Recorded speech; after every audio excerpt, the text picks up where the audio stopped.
In this video, we'll cover a second problem to whet your appetite for things to come, namely the problem of sequence alignment. So this is a fundamental problem in computational genomics. If you take a class on the subject, it's very likely to occupy the very first couple of lectures. So in this problem, you're given two strings over an alphabet and no prizes for guessing which is the alphabet we're most likely to care about. Typically, these strings represent portions of one or more genomes. And just as a toy running example, you can imagine that the two strings we're given are A, G, G, G, C, T, and A, G, G, C, A. Note that the two input strings do not necessarily need to be of the same length. Informally speaking, the goal of the sequence alignment problem is to figure out how similar the two input strings are. Obviously, I haven't told you what I mean by two strings being similar. That's something we'll develop over the next couple of slides. Why might you want to solve this problem? Well, there's actually a lot of reasons. Let me just give you two of many examples. One would be to conjecture the function of regions of a genome that you don't understand, like say the human genome, from similar regions that exist in genomes that you do understand, or at least understand better, say the mouse genome. If you see a string that has a known function in the well-understood genome and you see something similar in the poorly understood genome, you might conjecture it has the same or a similar function. A totally different reason you might want to compare the genomes of two different species is to figure out whether one evolved directly from the other and when. A second totally different reason you might want to compare the genomes of two different species is to understand their evolutionary relationship. So for example, maybe you have three species, A, B, and C, and you're wondering whether B evolved from A and then C evolved from B, or whether B and C evolved independently from a common ancestor A. And you might then take genome similarity as a measure of proximity in the evolutionary tree. So having motivated the informal version of the problem, let's work toward making it more formal. In particular, I owe you a discussion of what I mean by two strings being similar. So to develop intuition for this, let's revisit the two strings that we introduced on the previous slide, AGGGCT and AGGCA.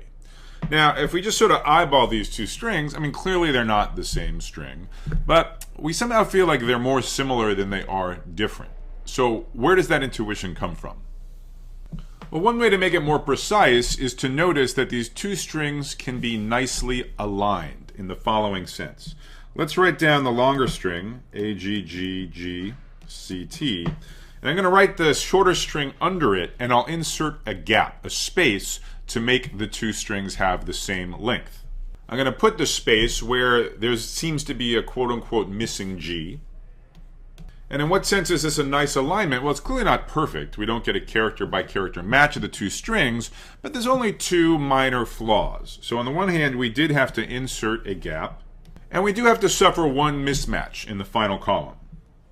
So this intuition motivates defining similarity between two strings with respect to their highest quality alignment, their nicest alignment.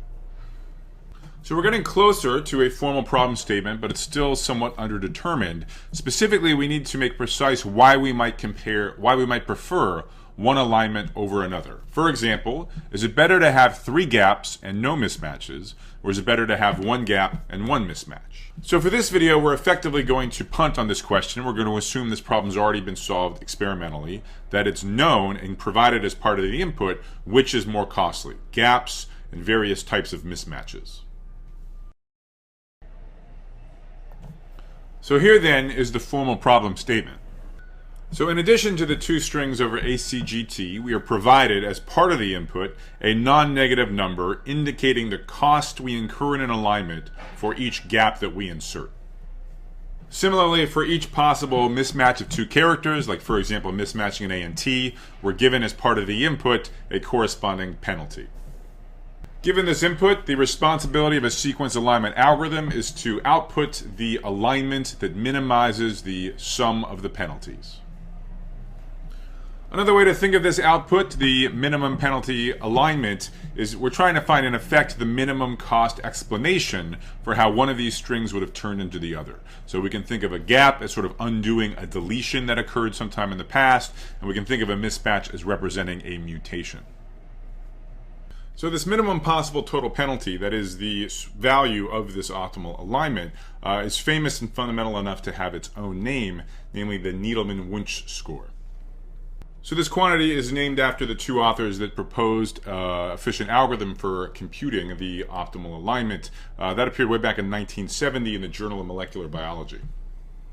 And now at last we have a formal definition of what it means for two strings to be similar. It means they have a small NW score, a score close to 0. So for example, if you have a database with a whole bunch of genome fragments, according to this, you're going to define the most similar fragments to be those with the smallest NW score.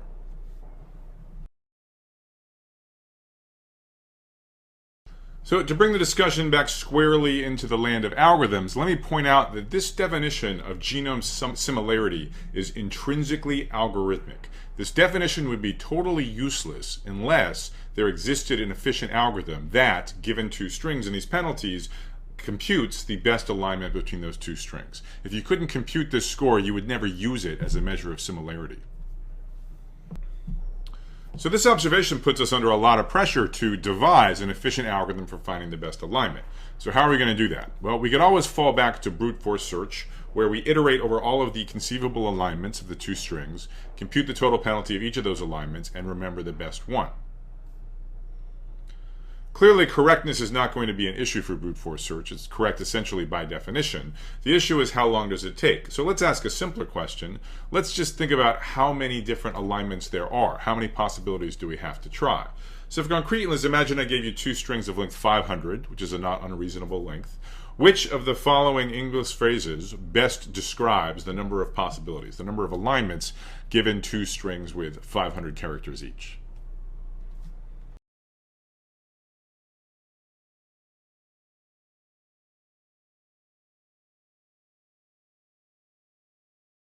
So I realize this is sort of a cheeky question, but I hope you could gather that what I was looking for was part D. So, so how big are each of these quantities anyways? Well, in a typical version of this class, you might have about 50,000 students enrolled or so. So that's somewhere between 10 to the 4 and 10 to the 5. The number of people on Earth is roughly 7 billion, so that's somewhere between 10 to the 9 and 10 to the 10. The most common estimate I see for the number of atoms in the known universe is 10 to the 80. And believe it or not, the number of possible alignments of two strings of length 500 is even bigger than that. So I'll leave it for you to convince yourself that the number of possibilities is at least 2 raised to the 500. The real number is actually noticeably bigger than that. And because 10 is at most 2 to the 4th, we can lower bound this number by 10 raised to the 125. Quite a bit bigger than the number of atoms in the universe. And the point, of course, is just that it's utterly absurd to envision implementing brute force search even at the scale of a few hundred characters. And forgetting about these sort of astronomical, if you will, comparisons, even if you had string lengths much smaller, say in the a dozen or two, you'd never ever run brute force search. It's just not going to work. And of course, notice this is not the kind of problem, this combinatorial explosion. This doesn't go away if you wait a little while for Moore's law to help you. This is a fundamental limitation. It says you are never going to compute alignments of the strings that you care about unless you have a fast, clever algorithm. I'm happy to report that you will indeed learn such a fast and clever algorithm later on in this course. Even better, it's just going to be a straightforward instantiation of a much more general algorithm design paradigm, that of dynamic programming.